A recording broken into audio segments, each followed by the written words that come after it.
மெய்யினுள்ளே பாய்ந்திடும் பாரதம் என் உதிரம் தானடி. என் அன்பு சொந்தங்கள், என் அருமை உடன் பிறந்தார்கள், அன்றாட நிகழ்வுகளை ஆழ்ந்து கவனித்து வருவீர்கள். இந்த நாட்டில் எண்ணற்ற போராட்டங்கள், மாணவர்கள் போராட்டம், கல்விக்கடனை தள்ளுபடி செய்ய வேண்டும் என்று, மீனவர்கள் போராட்டம், எங்களுடைய வாழ்வுரிமை பாதுகாக்கப்பட வேண்டும் என்று, கச்சத்தீவு மீட்பு, மீனவர் வாழ்வுரிமை பாதுகாப்பு என்றெல்லாம் நமது மீனவ சொந்தங்கள் போராடுவதை நீங்கள் பார்த்திருப்பீர்கள். இதுவரை 850க்கு குறைவில்லாத நமது மீனவர்கள் இந்திய கடலுக்குள் சுட்டுக் கொல்லப்பட்டிருக்கிறார்கள். படகை பறித்து சென்றிருக்கிறார்கள். அந்த படகை நாட்டுடைமையாக்கி ஏலமிட்டிருக்கிறார்கள். இதில் எதையுமே கண்டிக்காத, தடுக்காத, தடுப்பதற்காக எந்த முயற்சியும் செய்யாத கட்சிகள், ஆட்சிகள் மறுபடியும் நம்மிடத்திலே வாக்கு கேட்டு வருகிறார்கள். செத்து விழுந்த மீனவனை இந்திய மீனவன் என்று கூட சொல்ல அவர்களுக்கு மனது வரவில்லை. இந்த நாடும் ஏடும் எங்காவது ஒரு இடத்தில் இந்திய மீனவன் சுடப்பட்டான் என்ற செய்தியை நீங்கள் பதிவு செய்ததை பார்த்ததுண்டா என் உடன் பிறந்தார்களே? இல்லை. தமிழ் மீனவர்கள் சுடப்பட்டார்கள், தமிழ் மீனவர்கள் கைது செய்யப்பட்டார்கள்.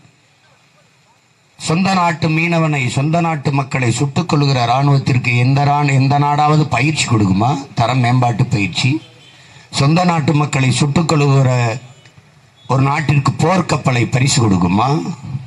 சொந்த நாட்டு மக்களை சுட்டுக் கொள்கிறவனுக்கு துப்பாக்கி தோட்டாக்கள் கொடுக்குமா? நிதி உதவி செய்யுமா? இதே செத்து விழுகிறவன் குஜராத்தியாக இருந்தால் செய்யுமா? அல்லது மத்திய பிரதேசம் மராட்டியனா இருந்தால் செய்யுமா? இல்லை ஒரு பீகாரியாக இருந்தார்கள் செய்யுமா இந்த நாடு? சாபவன் தமிழன் என்பதால் சகித்துக் கொள்கிறதை எப்படி ஒரு தமிழ் மக்கள் சகித்துக் கொள்ள முடியும் என்கிற கேள்வியை என்னரும் தமிழ் தம்பி தங்கைகள் சிந்தித்து பார்க்கணும். இந்த கோபம், ஆவேசம், ஏன் சீமான் ஆவேசமாக பேசுகிறார், கோபமாக பேசுகிறார்? அது எனக்கு மட்டுமே சொந்தமானதா? ஏன் மற்றவர்களுக்கு அந்த கோபம் வரக்கூடாதா? அநீதியை கண்டு அச்சம் கொள்ளாமல் எங்கெங்க அநீதி நடக்கிறதோ, அக்கிரமம் நடக்கிறதோ அதையெல்லாம் பார்த்து கொண்டு பொறுத்து கொண்டு இருக்க முடியாமல் நீ கோபப்படுவாயானால் நீனும் என் தோழனே என்கிறான் சேகுவேரா. சொந்த இன மக்களுக்கு, என் நாட்டு மக்களுக்கு, என் சொந்தங்களுக்கு ஒரு துயரம் நடக்கிற போது அதை பார்த்து கொண்டு சகித்து கொண்டு எப்படி கடந்து போவது? சொந்த சகோதரர்கள் துன்பத்தில் சாதல் கண்டும் சிந்த இறங்காரடி கிளியை செம்மை மறந்தாரடின்னு பாரதி பாடுறான் நம்ம பாட்டன். செய்வது அறியாரடிங்கிறான். சொந்த சகோதரர்கள் துன்பத்தில் சாவதை கண்டு நாம் இன்னும் எப்படி சகித்து கொண்டு போவது? ஆசிரியர்கள் வீதியிலே வந்து போராட்டம், பலகால போராட்டம், பல கட்ட போராட்டம், பல ஆண்டுகள் போராட்டம் பார்த்திருப்பீர்கள். எல்லா போராட்டத்திலையும் அவர்களோடு நின்ற மகன் நான். ஏனால் ஆசிரியர்களால் உருவானவன் நான் என்பது தெரியும். அலெக்சாண்டர் என்னை பெற்று இந்த உலகத்திற்கு தந்தது வேணால் என்னுடைய தாய் தந்தையராக இருக்கலாம், இந்த உலகத்தை காட்டியவர்கள் வேணால் தாய் தந்தையராக இருக்கலாம். ஆனால் எனக்கு, என்னை இந்த உலகத்துக்கு காட்டியவர் என்னுடைய ஆசிரியர் அரிஸ்டாட்டில் என்று சொல்றார். ஆசிரியர் பெருமக்களை மதிக்காத நாடு அறிவார்ந்த நாடாக எப்படி வரும்? ஒரு நாட்டிலே என் உடன் பிறந்தவனே, காவல்துறைக்கு அதிக மதிப்பு இருக்கின்றால் அந்த நாடு குற்றச்சமூகமாக இருக்கின்ற அர்த்தம். குற்றவாளிகள் அதிகம் என்று பொருள்.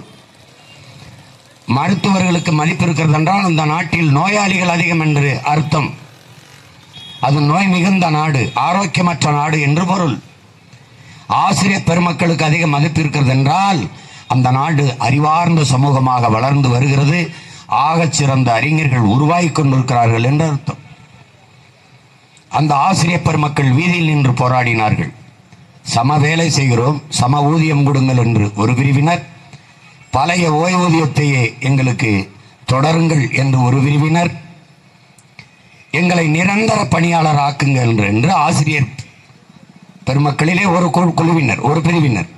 பாருங்க, 3 தரப்புல ஒரே நாளில் போராட்டம்.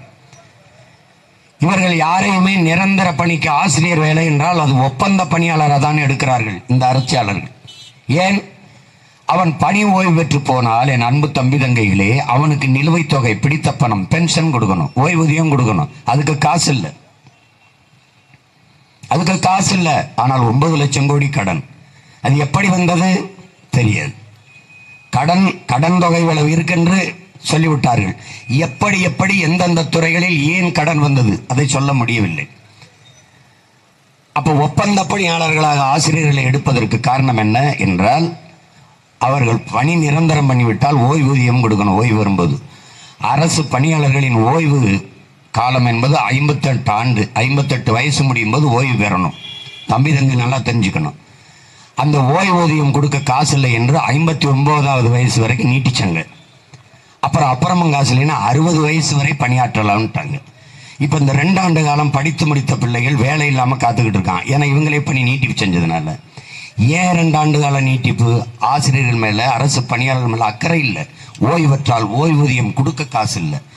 ஆனால் சமாதி 150 கோடிக்கு கட்ட காசு இருக்கிறது, ஜல்லிக்கட்டு வளாகம் கட்ட காசு இருக்கிறது. இதுக்கெல்லாம் காசு எங்கேருந்து வருது? ஆசிரியர்கள் வீதியில் நின்று எங்களுக்கு உயர்வு கொடுங்கள் சம்பளம் என்று போராடினார்கள். ஆனால் கல்லூரிக்கு போற என் தங்கச்சி 1000 ரூபா கொடுங்கன்னு கேட்டு போராடிச்சா? கல்லூரி வாசல்ல நின்றுச்சா? போராடிய மக்களின் கோரிக்கையை ஏன் கேட்கல? என் தங்கச்சி கேட்கறது 1000 ரூபாய் இல்லை. அருமை பெருமக்களே, என் மாணவ தம்பி தங்கைகள் கேட்பது இலவச பஸ் பாஸ் அல்ல. கல்வியை தரமாக நான் காசு கொடுத்து படிக்கிறேன். 10 லட்சம், 5 லட்சம், 15 லட்சம் பணம் கட்டி படிக்கிறேன். அந்த கல்வியை இலவசமாக, சரியாக, சமமாக, தரமாக தா. 1000 ரூபாய் நீனே வச்சுக்க. இதான் எங்க தங்கச்சி கேட்கறது. நீ 1000 ரூபாய் மாசம் கொடுக்குற, 1000 ரூபாய் மாசம் கொடுக்குறீங்க. ஆனால் நான் கல்வி கட்டணம் எவ்வளவு செலுத்துறேன்? அதுக்கு யார் பதில் தருவது? 1000 ரூபாய் எங்க அம்மாவுக்கு கொடுக்குறீங்க. தண்ணி மட்டுமே எங்க அம்மா மாசத்துக்கு 3000க்கு வாங்கி குடிக்கிறா. சமைக்க, குடிக்க 3000 ரூபா தேவைப்படுது. ஒரு நாள் கணக்கு போட்டா 30 ரூபா. 1000 ரூபாய் மாசம்னா நம்ம அம்மாவுக்கு 30 ரூபா. 35 ரூபாய் சம்பாதிச்சாதான் அவன் வறுமை கோட்டுக்கு மேல போறான்னு அரசு சொல்லுது. 35 ரூபா. ஒரு இட்லி எவ்வளவு? ஒரு இட்லியே 35-40 ரூபா. ஒரு இட்லி கூட வக்கில்லாத காசு இந்த 30 ரூபா ஒரு நாளைக்கு. நான் உங்க மகன் என்ன சொல்றேன், இருந்த இடத்திலே எங்க அம்மா ஒரு நாளைக்கு 1000 ரூபாய் சம்பாதிக்கிற வருவாய் பெருக்கத்துக்கான வசதியை, வாய்ப்பை நான் ஏற்படுத்தி கொடுக்கிறேன்றேன். என் தாயை கையேந்த வைக்கிறது, என் தாயை 1000 ரூபாய்க்கு கையேந்த வைக்கிறது ஒரு தமிழ் மகனா எனக்கு தன்மான இழப்புன்னு நான் நினைக்கிறேன். ஏன்னா நான் உலகத்துக்கு சோறு போட்ட இனத்தின் மகன். நான் மானத்திற்கும் வீரத்திற்கும் அறத்திற்கும் உயிரென்று நின்று வாழ்ந்த இனத்தின் மகன். சோறு வடிச்ச தண்ணி ஆறா ஓடிச்சு என்ற சங்க இலக்கிய பாடல் திருத்தக்க தேவர் சீவக சிந்தாமணியில் நம்முடைய பாட்டன் போவோர் வருவோரெல்லாம் வாசலில் நின்று கொண்டு கணவனும் மனைவியும் எங்கள் வீட்டில் வந்து விருந்தொண்டு போங்கள், நாங்கள் மல்லிகை பூ போல சமைத்து வைத்திருக்கிறோம், சாப்பிட்டுட்டு நீங்க வெறுங்கையோட போக வேண்டாம், பொன்னும் மணியும் வைரமும் வைடூரியமும் அள்ளித்தாரோம், பட்டாடைகளும் நிறைய தருகிறோம் பரிசாக, சாப்பிட்டுட்டு கொண்டுட்டு போங்க என்று போவார் வருவோரெல்லாம் அழைத்து விருந்து படைத்து உபசரித்த ஒரு இனத்தின் மகன் 1/2 கிலோ அரிசிக்கு கையேந்தி நிற்கிறான் பொங்கல் என்றால், இதுபோல ஒரு மானங்கட்ட நிலைக்கு என் இனத்தை தள்ளியவர்கள் எப்படிப்பட்ட கொடுங்கோளர்கள் என்று யோசியுங்கள்.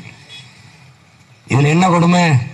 அந்த அப்படி வாழ்ந்த ஒரு சமூகம் இந்த சமூகம். எல்லாரும் வாசல்ல நாயை கட்டுனா, தமிழ் இனம் மட்டும்தான் திண்ணையை கட்டியது. போவோர் வருவெல்லாம் இருந்து சாப்பிட்டு ஓய்வெடுத்து செல்லட்டும் என்று அவன் நாயை கட்டினான். போவார் வருவெல்லாம் குறைத்து விரட்டட்டும் என்று இவன் போவார் வரலாம் கும்பிட்டு எங்க வீட்டில் சாப்பிட்டு போங்கன்னு. அவ்வளவு செல்வாக்கு. கோட்டை கட்டி ஆண்ட இனம் கோணி துணி கட்டி தூங்கி கொண்டிருக்கிறது. இந்த ஏழ்மை வறுமை நிலைக்கு என்னை தள்ளியது யார்? இதில் என்ன சாதனை? எங்க அம்மாவுக்கு 1000 சாதனை, அவ தலையிலே 1,60,000 கடன். இது எவ்வளவு பெரிய வேதனை? 9 லட்சம் கோடியில் நீ ஒரு கடன்காரன், இவர் ஒரு கடன்காரன், அந்த அக்கா ஒரு கடன்காரி, இந்த தங்கச்சி ஒரு கடன்காரி, உன் முன்னாடி நிற்கிற மகன் அவன் ஒரு கடன்காரன். கடன்கார பைய. இந்த நாடே கடன்கார அரசு. நீ உன்னை யாரு கேட்டது இலவசம்? இலவசம் யாரு கேட்டது? அப்ப என்ன செய்யலாம் சீமான்? இலவசம் பெற வேண்டிய ஏழ்மை வறுமை நிலையில் இல்லாது என் மக்களின் வாழ்க்கை தரத்தை உயர்த்து. அவர்கள் வாழ்விடங்களிலே வேலை வாய்ப்பை கொடு. எங்க அம்மாவால கூட பண்ண முடியாதா? எங்க அம்மாவால பாய் பண்ண முடியாதா? எங்க அம்மாவுக்கு ஊறுகாய் போட தெரியாதா? தெரியுமா தெரியாதா? தெரியும். ஏன் அதை செஞ்சு நீ செய்யல? ஏன் செய்யல? நீ விவசாயி கடனை தள்ளுபடி பண்றிய வெக்கம் இல்லாம. ஒரு விவசாயி மகன் என்கிட்ட நாடு இருந்தா என் அப்பன் ஆத்தாலும் கடனாளியாக விடுவேன் நான். விவசாயி கடனாளி ஆயிட்டா நாடு நாடு லடாது சுடுகாடு. ஏன் விவசாயி கடனாளி ஆகிறான்? ஏன்னா பீடி தயாரிக்கிறவன், சிகரெட் தயாரிக்கிறவன் கோடீஸ்வரன், விற்கிறவன் கோடீஸ்வரன், சாராயம் காய்ச்சறவன் விற்கிறவன் கோடீஸ்வரன், சோப்பு கட்டி தயாரிக்கிறவன் கோடீஸ்வரன், பிளேட் கட்டி தயாரிக்கிறவன் கோடீஸ்வரன், கார் விற்கிறவன் தயாரிக்கிறவன் கோடீஸ்வரன், கஞ்சா வந்து பான்பராக்கு பீடா அவின்னு இந்த கொக்கைன்னு இந்த கருமத்தை போதை பொருளை விற்கிறவன் கோடீஸ்வரன். உலகத்துக்கு உழைச்சு சோறு போடுற என் ஆத்தால பொண்ணு ஏண்டா கடனாளி ஆனா? பதில் என்னடா இருக்கு? என்ன இருக்கு? ஒரு நாட்டில் ஒரு விவசாயி வாழ்கிறான் வளர்கிறான் என்றால் அந்த நாடு வாழுது, வளர்கிறது. ஒரு நாட்டில் விவசாயி வாழ முடியாமல் சாகிறான் என்றால் அது நாடு இல்லை, சுடுகாடு. நாளைய தலைமுறை பட்டினி கிடந்து சாக போகுது என்பதற்கு எச்சரிக்கை மணி. இன்னைக்கு உனக்கு செய்தி, நாளைக்கு சோறு இல்லாமல் நீ சாக போகிறாய் என்பதற்கான முன்னறிவிப்பு. விவசாயியின் மரணம். டெல்லியில போராடிட்டு இருக்க விவசாயி, பஞ்சாப் விவசாயி அவனுக்காக தான் போராடுறானா? ஒட்டுமொத்த நாட்டின் குடிமக்களுக்காக போராடுறான். நான் விளை வைக்கிற பொருளுக்கு ஒரு நியாயமான விலையை, அகவிலையை தீர்மானிங்கிறான். அது என்ன உனக்கு சிரமம்? என்ன சிரமம்? ஒரு பிளேட்டு கத்தி சேரச்சு போடுற பிளேட்டு கத்தி தயாரிக்கிறவன் 25 ரூபாய்னா 25 ரூபா. ஒரு குண்டூசி தயாரிக்கிறவன் 5 ரூபாய்னா 5 ரூபா விலை அவன் தீர்மானிக்கிறான். ஆனா என் ஆத்தால போய் விளை வைக்கிற வெள்ளரிக்காய், வெண்டைக்காய், கத்தரிக்காய், சொரக்காய், பூசணிக்காய், தக்காளி, இதுக்கு ஏதாவது விலை அவன் தீர்மானிக்க முடியும்னு நினைக்கிறியா? இல்ல. ஒரு கரும்பு தட்டை, என் உடன் பிறந்தவனே, ஒரு கரும்பு தட்டை விளைய வைக்க எவ்வளவு செலவாகுதுங்கிற அடக்க செலவு 20 ரூபா. வெட்டி லாரியில ஏத்தி பாரவுந்தல ஏத்தி சந்தைக்கு பொங்கல் அணை கொண்டு விற்கலாம்னு வரும்போது அந்த விளைய வச்சாங்க விவசாயி, தட்டை 20 ரூபா லாபம் வச்சு 25ன்னு சொல்ல முடியாது. அவன் தீர்மானிக்க முடியல. வாங்குறான் பார் அவன் சொல்லுவான் தட்டை 10 ரூபாம்பா. நான் கோவச்சுக்கிட்டு திருப்பி எடுத்துட்டு போக முடியாது, என் பொருள் கெட்டு போகும். தக்காளி 1 கிலோ நான் விளைய வைக்க 10 ரூபா ஆகுது அடக்க செலவு. நான் கூட 2 ரூபா வச்சு 12 ரூபாய், நான் இல்லை 8 ரூபாய்ன்னு கேட்பான். நான் பொருளை எடுத்துட்டு போகும்போது கெட்டு போகும், அழுகி போகும். வந்த விலைக்கு நான் விற்கிறேன். தட்டை 20 ரூபா, 10 ரூபாய் கேட்கிறேன். பாதி நட்டம். நேர கடைக்கு போறேன், பால் டாலை வாங்குறேன், கரும்பு வயல்லே குடிச்சிட்டு சாகுறேன். இதான்டா விவசாயி நிலைமை. இதான் நிலைமை.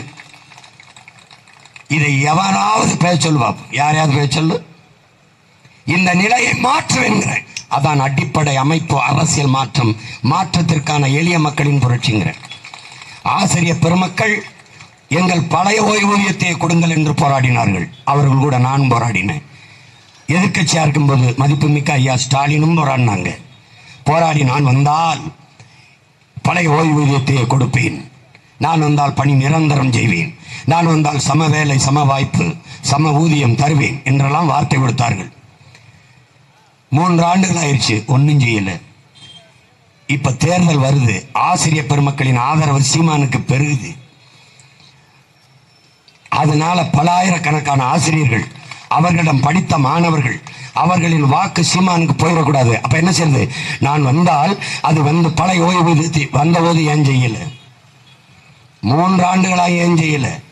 அதே பழைய ஓய்வூதியத்தை கேட்டு, சமவேளை சம சம்பளம் கேட்டு, பணி நிரந்தரம் கேட்டு போராடி ஆசிரியர் பெருமக்களை, பெண்களை, கை குழந்தையோடு வந்திருந்த பெண்களை பிடித்து அடைத்து ஒரு அறைகளும் ஒரு கல்யாண மண்டபத்தில் போட்டு பூட்டிட்டு சாவி எடுத்துட்டு போன பெருமகன் யார்?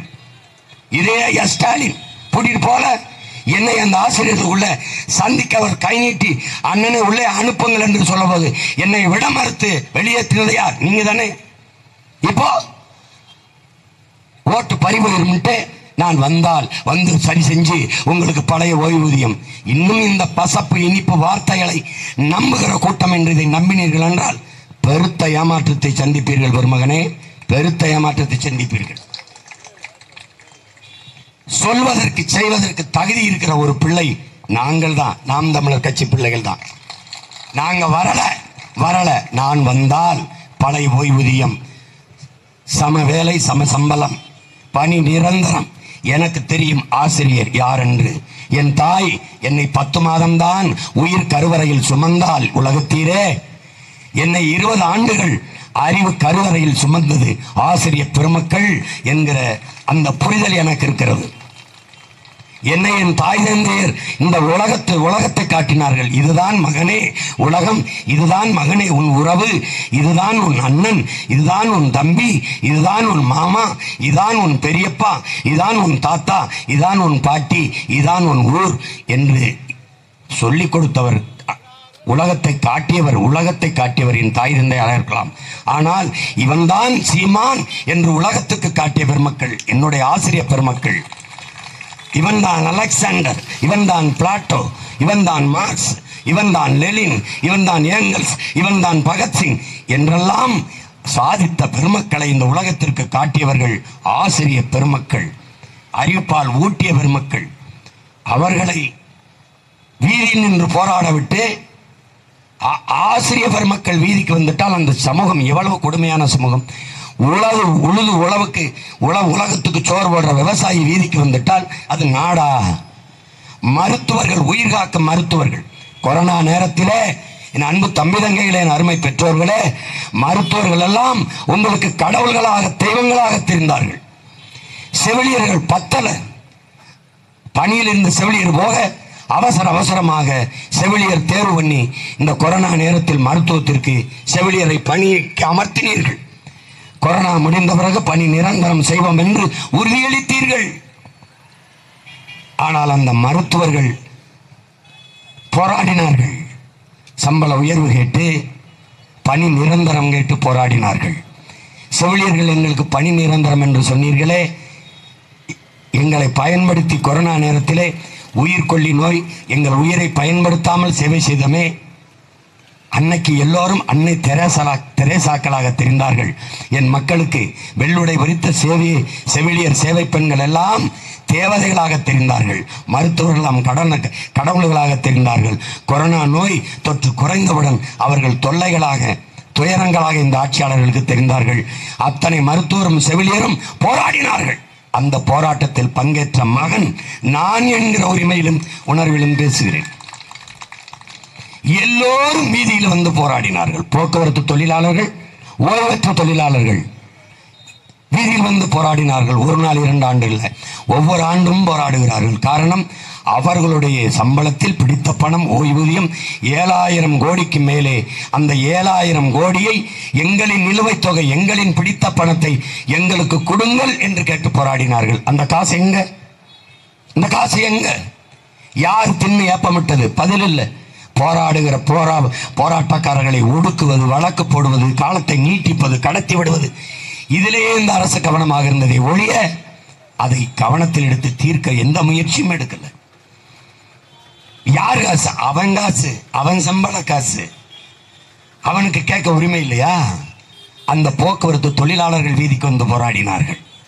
போராடாத வேற யாராவது ஆட்டோ ஓட்டுநர்கள் எங்களுக்கு ஒரு உரிய தொகையை நிர்மாணிங்கள், எங்கள் கட்டணத்திற்கு இத்தனை கிலோமீட்டருக்கு இவ்வளவு என்று கட்டணத்தை தீர்மானியுங்கள், கட்டுமான விலையை தீர்மானிங்கள் என்று அவர்கள் போராடினார்கள். எல்லாரும் போராடிட்டார்கள். எல்லாரும் வீதிக்கு வந்து போராடிய பிறகு இந்த ஆட்சியாளர்கள் சொல்லுகிறார்கள் நல்லாட்சி கொடுத்தோம் என்று சொல்லுகிறார்கள். அதையும் நீங்கள் நம்பிக்கொண்டு ஓட்டு போட்டுக்கொண்டே இருக்கிறீர்கள். நீங்கள் தொடர்ச்சியாக திமுக, அதிமுக, பிஜேபி, காங்கிரசுக்கு ஓட்டு போட்டதன் விளைவு என்ன தெரியுமா? என் பெற்றவர்களே, உங்கள் பிள்ளைகளை கொளுத்தும் வெயிலில் நடு ரோட்டில் போட்டதை தவிர நீங்கள் ஒண்ணுமே சாதிக்கவில்லை. இங்கே நின்று தொண்டை வரல, நெஞ்சு ரத்தமெல்லாம் வேர்வையாக உரி ஓட கத்தி எங்களை சாக வைத்தீர்களே, என்ன சாதித்தீர்கள்? இத்தனை பிரச்சனைகளை தந்தவர்களுக்கு திருப்பி நீங்கள் ஓட்டு போட்டு அதிகாரத்தை கொடுத்தால் அது எவ்வளவு பெரிய ஏமாற்றுத்தனம், எவ்வளவு பெரிய ஏமாளித்தனம்! என்ன மாறுதலை கொண்டு வர முடியும்? 10 ஆண்டு காலம் பாரதிய ஜனதா ஆண்டு இருக்கிறது. ஒரே ஒரு நாட்டு மக்களுக்கு செய்த நன்மையை சொல்லி ஓட்டு கேட்டுவிட்டால் நான் இப்படியே நான் பிறந்த ஊருக்கு போய்விடுகிறேன், நான் இந்த கட்சியை நடத்தல, போயிடுறேன். ஒரே ஒரு நன்மை, 10 ஆண்டு காலம் ஒரே ஒரு நன்மை இந்த நாட்டு மக்களுக்கு இதை செஞ்சிருக்கோம். தமிழ்நாட்டுக்கு சொல்லல, இந்திய நாட்டுக்கு. ராமருக்கு கோயில் கட்டினது சாதனையா? அது முழுசா கட்டினீங்களா? பாதியை கட்டிட்டு அவசர அவசரமா மேற்கூரையெல்லாம் செட்டு போட்டு திறக்க வேண்டிய அவசியம்? தேர்தல் தேர்தல் தம்பி, தேர்தல்.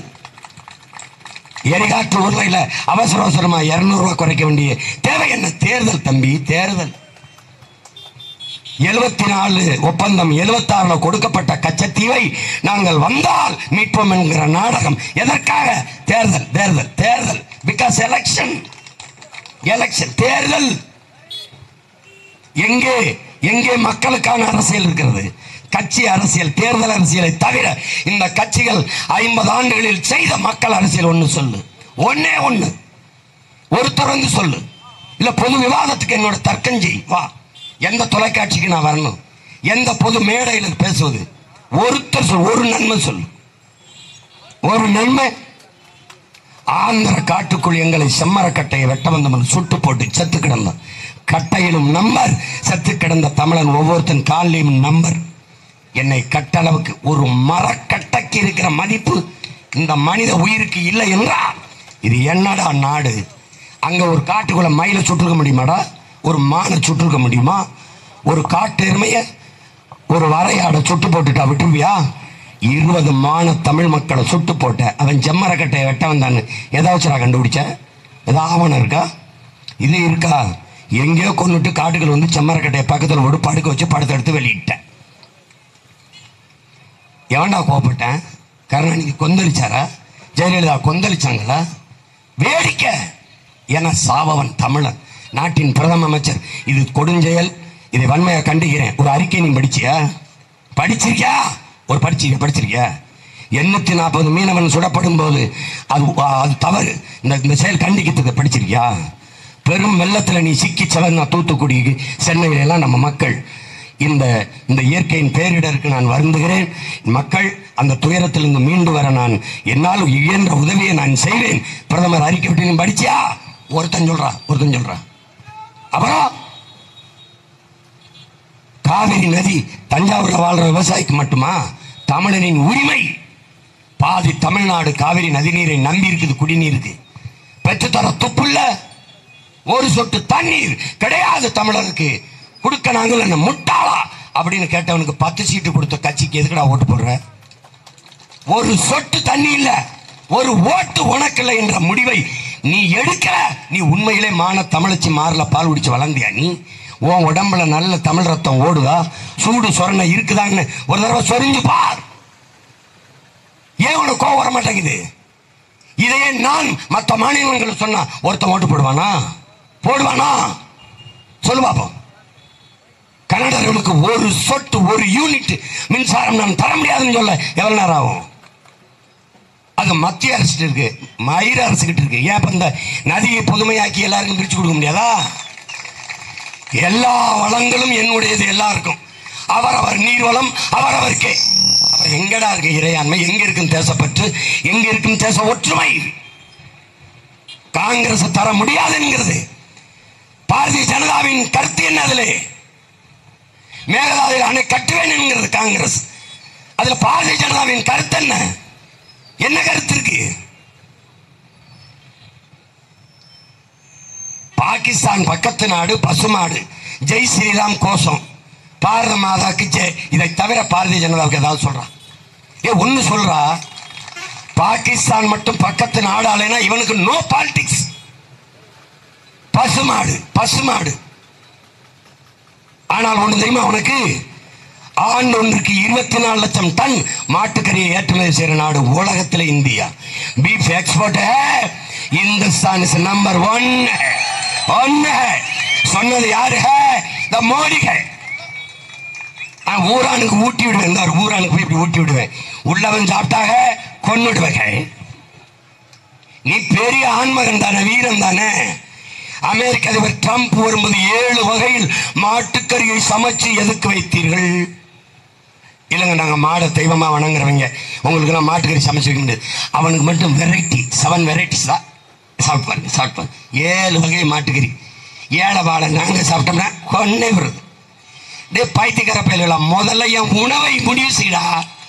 என் உணவை உறுதி செய். எனக்கு 3 வேளை சாப்பாடை உறுதி செய். அப்புறம் நான் என்ன சாப்பிடணும் முடிவு செய்.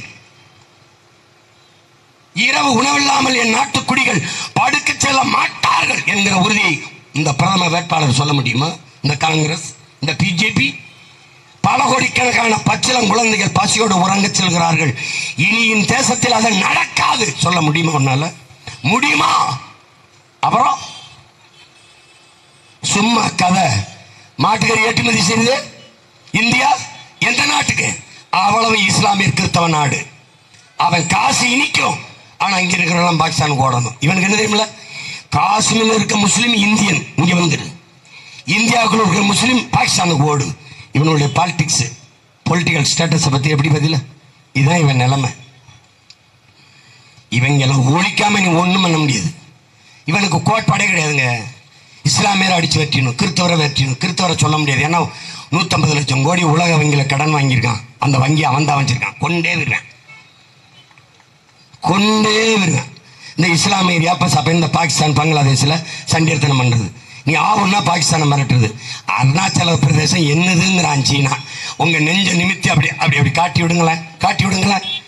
30 இடத்துக்கு பேரு, 30 மலைகளுக்கு மாவட்டங்களுக்கு பேரை சீனால வச்சு பலகை வச்சுட்டு போயிட்டானா இல்லையா?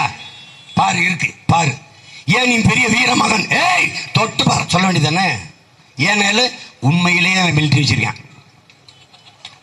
உண்மையிலே ராணுவம் வச்சிருக்கான்ப்பா. சிரிக்காதப்பா, நீ நல்லா கவனிப்பா. என்னைக்காவது சீனா ராணுவ அணிவகுப்பு நடத்தி பார்த்திருக்கியாடா நீ? என் தம்பி என் தங்கச்சி நீ பார்த்திருக்கியாடா? என்னைக்காவது? காட்ட மாட்டான். ஏன்? ஒவ்வொருத்தனும் ராணுவ வீரன், ஒவ்வொருத்தனும் ராணுவ வீரன். உன்னை மாதிரியா? நீங்க ஒரு நாட்டுக்கு ராணுவம் இருக்குல்ல, வா பேசுவோம். இவா ராணுவத்தில் ராணுவர்களுக்கு சாப்பாடு போடுறது யாரா? கேண்டீன் நடத்துறவன் யாரு? பிரைவேட். இந்த உடை தச்சு கொடுக்குறவன் யாரா? Private contract. புரியுதா உனக்கு நான் சொல்றது? எல்லாமே பிரைவேடைசேஷன், தனியார் மயம். 100 விழுக்காடு அந்நிய முதலீடு ராணுவத்தில். இந்த நாடு உலகத்தில் இங்கே எப்படி நாடு இருக்கா? அப்போ ராணுவ ரகசியம் எப்படி இருக்கும்? தனியார் முதலாளி ராணுவ வீரர்களுக்கு தரமான உடையை தச்சு கொடுக்க வருவானா? சாப்பாடை பிரைவேட்டை கொடுத்தா சரியா சோறு போடல, ஒரு சீக்கியம் எந்திரிச்சு சரியா சாப்பாடு போடலன்னு ஒரு சீக்கிய வீரன் கத்திட்டான். ஏன்னா தமிழன் மாதிரி அவனும் தன்மானம் மிக்கிறவன் கத்திட்டான். அந்த ராணுவ அதிகாரி சொல்றாரு அவன் பைத்தியக்காரன்னு. இவன் பொண்டாட்டி பிரஸ் மீட் பண்ணி சொல்லிட்டா, இந்திய ராணுவத்தில் பைத்தியக்காரர்லாம் எடுத்துக்கிறீங்களான்னு. கேட்டிருக்கா பாரு.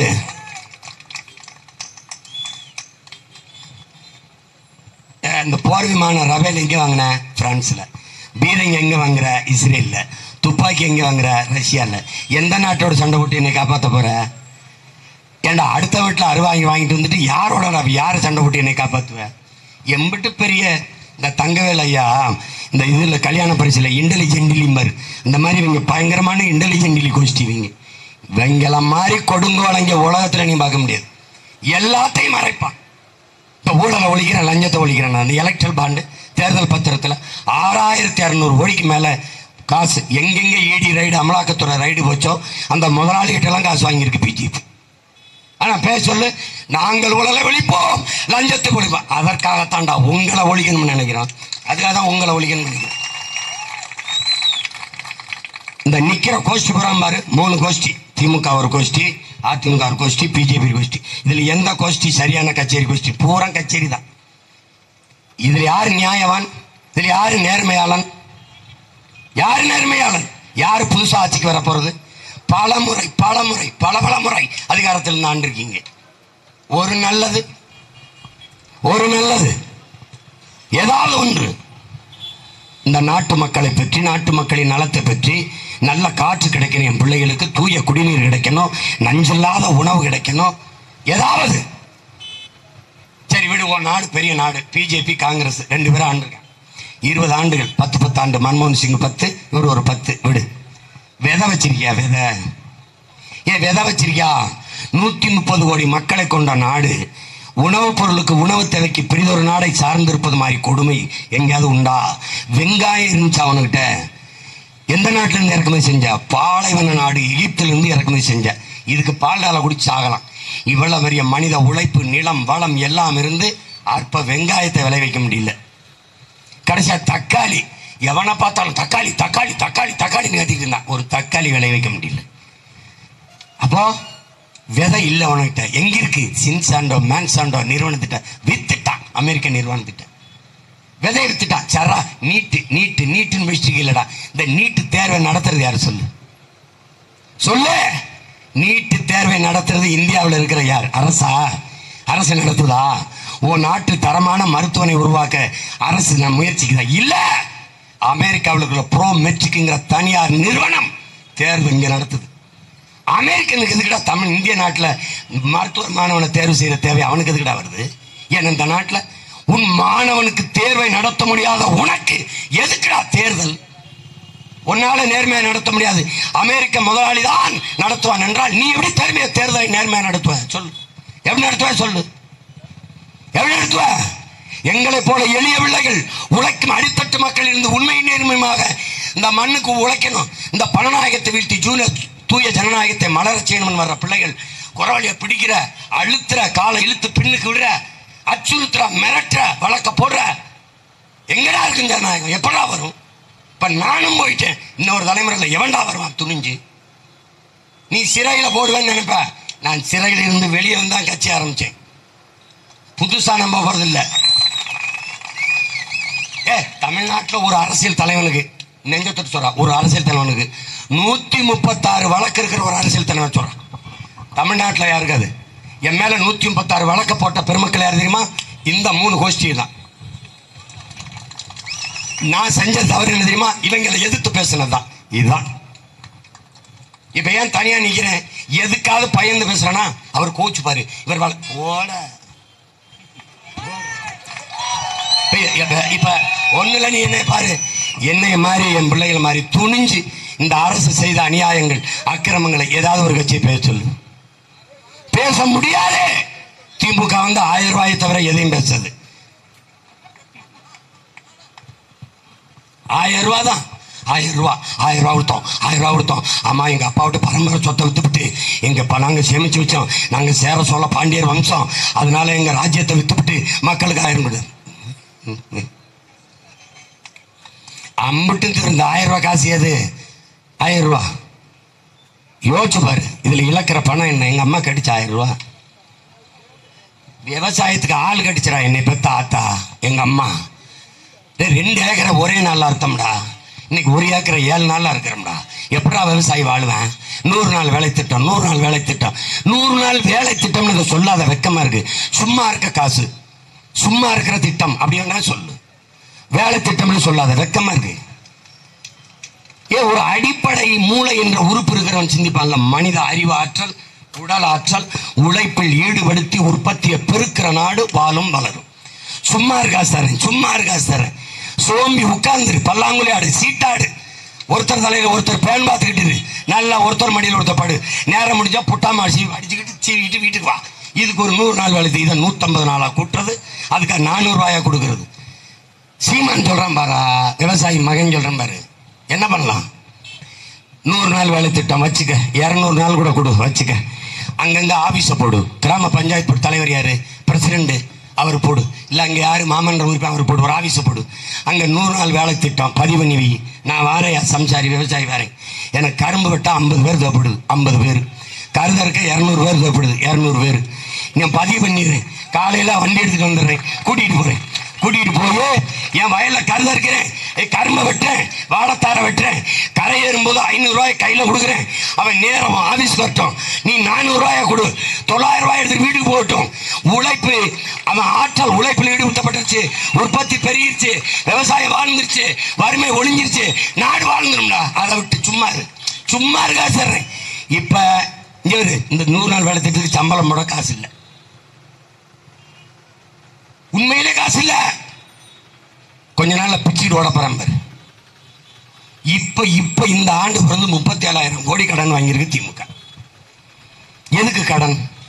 மின் கட்டணம் உயருது, சொத்து வரி உயருது, இது எல்லாம் உயர்ந்துரும்.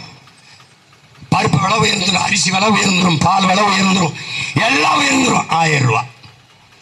கடைசியா ஒருத்தர் ரொம்ப கடுப்பாயான்னு குவாட்டர் விலையே ஏறிடுச்சுன்னுன்றான். அதுல அவன் என்ன நிலைமை தானே. ராத்திரியில எனக்கு ஒருத்தன் போட்டிருக்கான், அண்ணே எதையுமே கண்டுக்கிற மாட்டேங்கிறாயினே, என்னப்பா பிரச்சனைன்னு.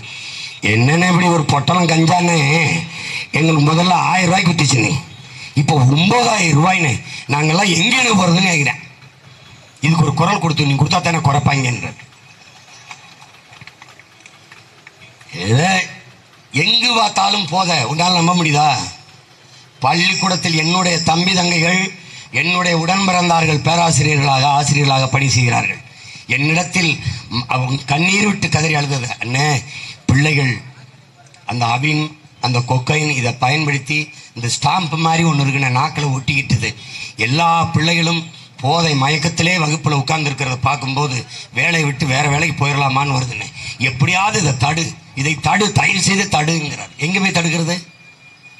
10ஆப்பு 12ஆப்பு படிக்கிற பிள்ளைய கற்பமாயிருதியா? நிறைந்த போதையில என்ன செய்யணும் தெரியாம வெளியில சொல்ல முடியாத தவிக்கிற தாய்மார்கள் எத்தனை பேர், எத்தனை பெற்றோர்கள். திறந்த மது கணக்கில்லாது எங்க பார்த்தாலும் போதை ஆயிட்டுது. எத்தனை போதை? ஒரு பக்கம் சாதி போதை, சாதி நம்மாளுக ஒரு சாதி, இன்னொரு பக்கம் மத போதை, மீறினா டாஸ்மார்க் போதை, திருமண திரையரங்கு திரைக்கவர்ச்சி போதை, பார்த்தோன்னா இந்த கொக்கை அரைஞ்சா அவின் இந்த மாதிரி போதை. மயக்கத்திலிருந்து என்னைக்கிடா என் தமிழ் சமூகத்தை நான் உசுப்புறது எழுப்புறது? எப்படி எழுப்புறது? இந்த போதையிலிருந்தாம் அண்ட முடியாத பெரும் நெருப்பாக புரட்சி தீயாக என்னிலும் இளைய என் தம்பி தங்கைகள் நீங்கி மாறி வரவில்லை. இந்த சமூகத்தை மாற்ற நாதி இல்லை, காப்பாற்ற வழியே கிடையாது. அறிவார்ந்த தமிழ் சமூக தம்பி தங்கைகள், என் உயிருக்கு மேலாக நான் நேசிக்கிற என் உடன் பிறந்தார்களே, பேரன்பு மிக்க என் பெற்றோர்களே, உங்கள் பிள்ளைகள் எங்களை பாருங்கள். நம்பி வந்த பிள்ளைகள் எங்களை கைவிட்டு விடாதீர்கள்.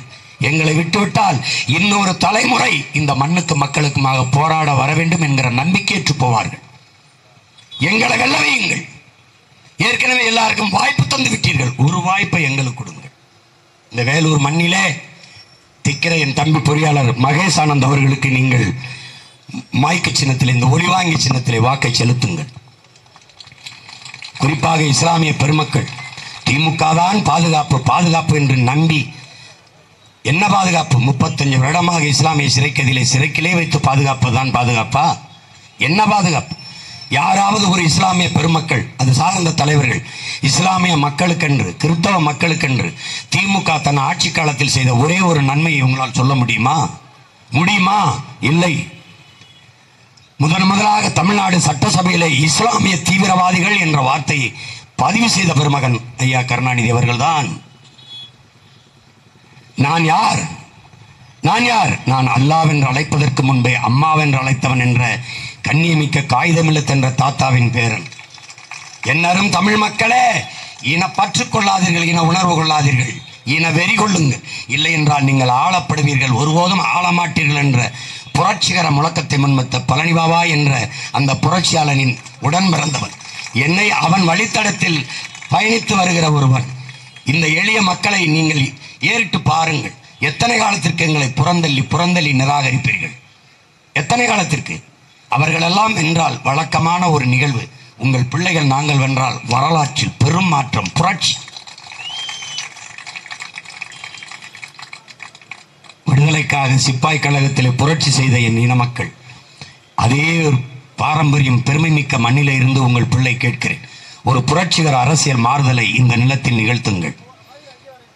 ஓட்டு போட போற பொண்ணு ஒதுங்கி நிக்காத, கண்ட சின்னங்கண்டு கலங்கி நிக்காத, உழைக்கும் மக்கள் சின்ன இந்த ஒளி வாங்கி சின்னாயே, உழைக்கும் மக்கள் சின்ன இந்த ஒளி வாங்கி சின்ன. நாள்தோறும் பாடுபட்டோம், ஆனாலும் துன்பப்பட்டோம், யாரார்க்கோ ஓட்ட போட்டோம், ஓட்டாண்டியாகி புட்டோம். இந்த நிலை மாற நான் வேற என்ன கூறைய, இந்த நிலை மாற நான் வேற என்ன கூற. ஓட்டு போட போற அம்மா ஒதுங்கி நிக்காத, ஓட்டு போட போற அப்பா ஒதுங்கி நிக்காத, கண்ட சின்னங்கண்டு கலங்கி நிக்காத, உழைக்கும் மக்கள் சின்ன இந்த ஒளி வாங்கி சின்னாயே, உழைக்கும் மக்கள் சின்ன இந்த ஒளி வாங்கி சின்னா. இனத்தின் வழிதாங்கி நிற்கும் உங்கள் பிள்ளைகள் சின்னத்தில் இந்த ஒளிவாங்கியை ஏந்தி வருகிறோம். என்னரும் மக்களே, என் அருமை தமிழ் சொந்தங்களே, உயிரினும் மேலான என் உடன் பிறந்தவர்களே, உங்களிடத்தில் நான் கேட்பது உங்களின் மதிப்புமிக்க வாக்கை எங்களுக்கு தந்து என் தம்பி மகேஷ் ஆனந்த் அவர்களை இந்திய நாடாளுமன்றத்திற்குள் வெற்றி பெறச் செய்து அனுப்புங்கள். உங்களினுடைய உரிமை குரலாக என் தம்பி ஓங்கி ஒலிப்பான் இந்த ஒலிவாங்கியின் மூலமாக என்கிற உறுதியை தருகிறேன். புரட்சி எப்போதும் வெல்லும், எங்களின் வெற்றி அதை சொல்லும். எங்களின் இலக்கு ஒன்றுதான், எம் இனத்தின் விடுதலை. இனம் ஒன்றாவும் இலக்கை வென்றாவும். தமிழ் தாய் வாழ்க, தலைவர் பிரபாகரன் வாழ்க, நாம் தமிழர். மேலும் இது போன்ற வீடியோக்களை காண தேசியவாத நியூஸ் யூடியூப் சேனலை சப்ஸ்கிரைப் செய்யுங்கள்.